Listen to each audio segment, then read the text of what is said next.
When Jesus had finished this talk with his disciples, he told them, "As you know, the Passover celebration begins in 2 days, and I shall be betrayed and crucified." At that very moment, the chief priests and the other Jewish officials were meeting at the residence of Caiaphas, the high priest, to discuss ways of capturing Jesus quietly and killing him. But not during the Passover celebration, they agreed, for there'd be a riot. Jesus now proceeded to Bethany, to the home of Simon the leper. And while he was eating, a woman came in with a bottle of very expensive perfume and poured it over his head. The disciples were indignant. "What a waste of good money," they said. "Why, she could have sold it for a fortune and given it to the poor." Jesus knew what they were thinking and said, "Why are you criticizing her? For she has done a good thing to me. You'll always have the poor among you, but you won't always have me.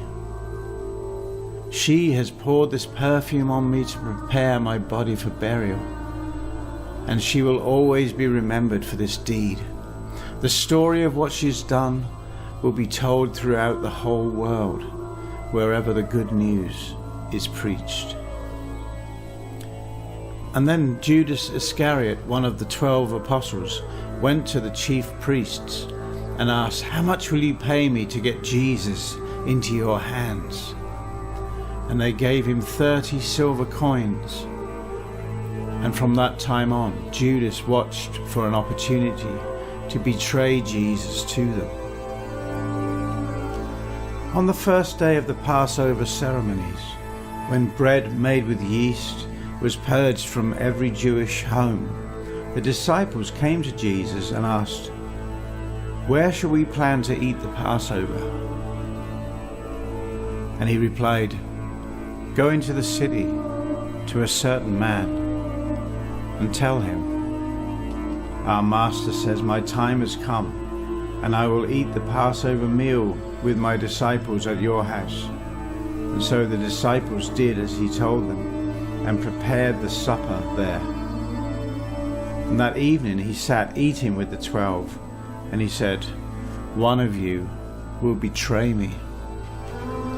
Sorrow chilled their hearts, and each one asked, 'Am I the one?'